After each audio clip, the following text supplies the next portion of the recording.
राधा जी बाजार से सब्जी खरीद कर घर जा रही थीं। रास्ते में उनकी मुलाकात उनकी जेठानी की बहू सरिता से हो गई। सरिता, नमस्ते मां जी, आप सब्जी लेकर जा रही हैं? कंचन कहीं गई हुई है क्या? राधा, नमस्ते बहू, कैसी हो? कंचन घर पर ही है। वो उसने क्लाउड किचन का काम शुरू किया है, इसलिए मैं उसकी हेल्प कर रही हूँ। सरिता, माफ करना मां जी, लेकिन अभी केशव जी की शादी को 6 महीने ही हुए हैं और आपने अपनी बहू को सिर पर चढ़ा लिया है।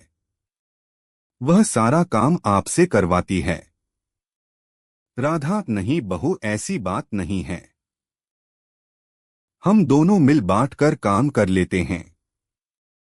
जब उसके पास ऑर्डर नहीं होते तो वह मुझे काम नहीं करने देती, लेकिन जब ऑर्डर आ जाते हैं तो कुछ काम मुझसे करवा लेती है।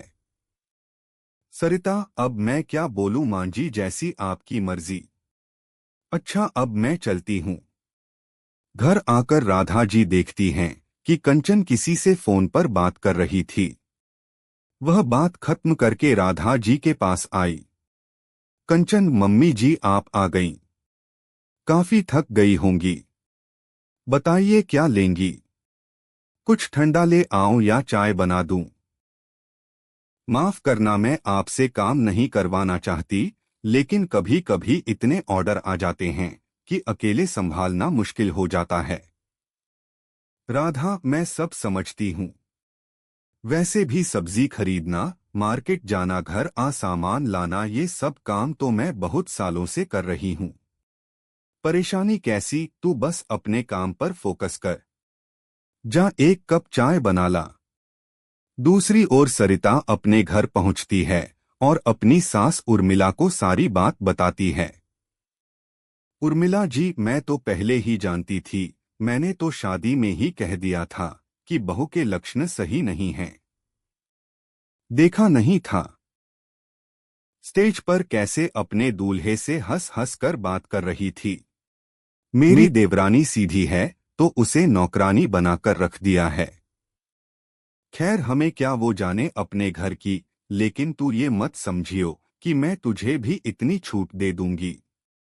सरिता, नहीं मां जी, मैं तो बस आपको इसलिए बता रही थी कि मुझे चाची जी को देखकर तरस आ रहा था। एक दिन राधा जी खाना खाने के बाद दोपहर को आराम कर रही थीं। शाम के समय डोर बेल बजी। कंचन ने गेट खोला तो सामने रविंद्र जी खड़े थे। वे अंदर आकर बैठे।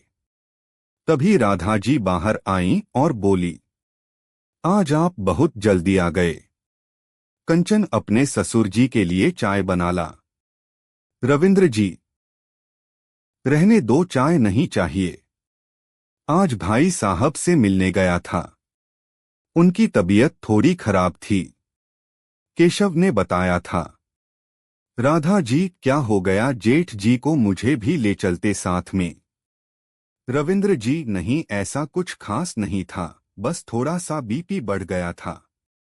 केशव नहीं आया अभी तक? राधा जी, केशव आज देर से आएगा। रविंद्र जी फ्रेश होकर अपने कमरे में बैठे थे। रविंद्र जी, राधा जी भाभी कह रही थीं कि तुमने अपने बहू को सिर पर चढ़ा लिया है, घर का सारा काम राधा से करवाती है। राधा जी कुछ बोल पाती इससे पहले कंचन कमरे में आ गई। उसने सब सुन लिया था। उसने खाने की थाली रखते हुए कहा, पापा जी मुझे माफ कर दीजिए, आज से मैं मम्मी जी से कुछ नहीं करवाऊंगी, चाहे मुझे अपना काम बंद करना पड़े। राधा जी, चुप रह बहू, मैंने तुझसे कोई शिकायत की है? बोलने दे जिसे जो बोलना है। मैं अपनी बहू का हर काम में साथ दूंगी।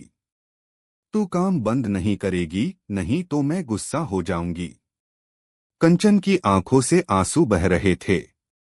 रविंद्र जी, बेटी, मैं तो बस ये बता रहा था कि भाभी क्या कह रही थीं।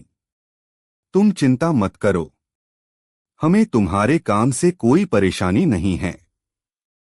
कंचन, लेकिन मम्मी जी आपको बहुत परेशानी होती है।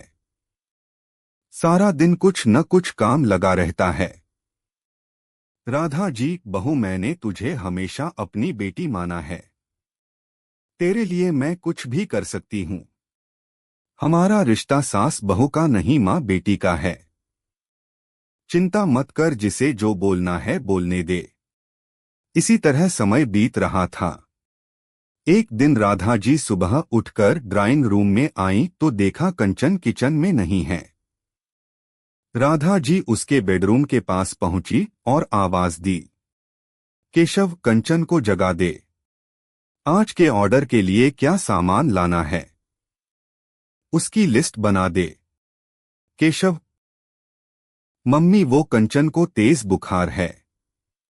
राधा जी ने अंदर जाकर देखा कंचन को तेज बुखार था। कंचन, मम्मी जी, मैं बस अभी गोली खाकर आती हूँ, किचन में देखूंगी क्या सामान है क्या नहीं। राधा जी, नहीं, तू बस आराम कर, मैं अभी तुझे दवाई देती हूँ। आज तू कुछ नहीं करेगी। कंचन, नहीं मम्मी जी, अगर ऑर्डर टाइम पर पूरे नहीं हुए तो रेटिंग गिर जाएगी। मैं बस थोड़ी देर में आती हूँ। राधा जी, नहीं, ला अपना फोन दे, मैं देखती हूँ क्या भेजना है। कंचन के मना करने पर भी राधा जी नहीं मानी और उसका फोन लेकर ऑर्डर चेक करने लगी। फिर वो फटाफट किचन में गई और सारे ऑर्डर एक के बाद एक पूरे करने लगी।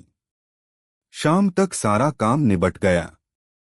रात को राधा जी कंचन के कमरे में गईं। राधा जी, बहू, तुझे तो अभी भी तेज बुखार है। केशव, एक काम कर, तू अपने पापा के पास सो जा, मैं आज कंचन के पास रुकूंगी। कंचन, मम्मी जी, मैं ठीक हूँ। आप अपने कमरे में सो जाइए, यहाँ आपको नींद नहीं आएगी। राधा जी, चुप रह, बस तू आराम कर, बाकी हम पर छोड़ दे। राधा जी रात भर कंचन की देखभाल करती रहीं। सुबह तक कंचन बिल्कुल ठीक हो गई थी। राधा जी सो रही थीं। कंचन आकर उनके पास बैठ गई। वह मोबाइल देख रही थी। उसकी आंखों से आंसू बह रहे थे। राधा जी, अरे पता ही नहीं चला कब नींद आ गई। तू रो क्यों रही है? तू ठीक तो है? कंचन, मम्मी जी, मैं बिल्कुल ठीक हूँ। कल आपने 12 ऑर्डर भेज दिए, वो भी अकेले।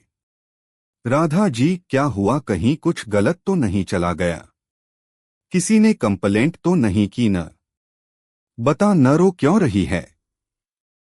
कंचन, मम्मी जी, आपका बना खाना कस्टमर को बहुत पसंद आया, सबने अच्छी रेटिंग दी है। मुझे गोल्डन मेंबर बना दिया है। आप दिन भर खाना बनाती रहीं और रात भर मेरी देखभाल करती रहीं। राधा, हे भगवान, तूने तो डरा दिया। पागल, मैंने कहा था कि तू मेरी बहू नहीं, मेरी बेटी है।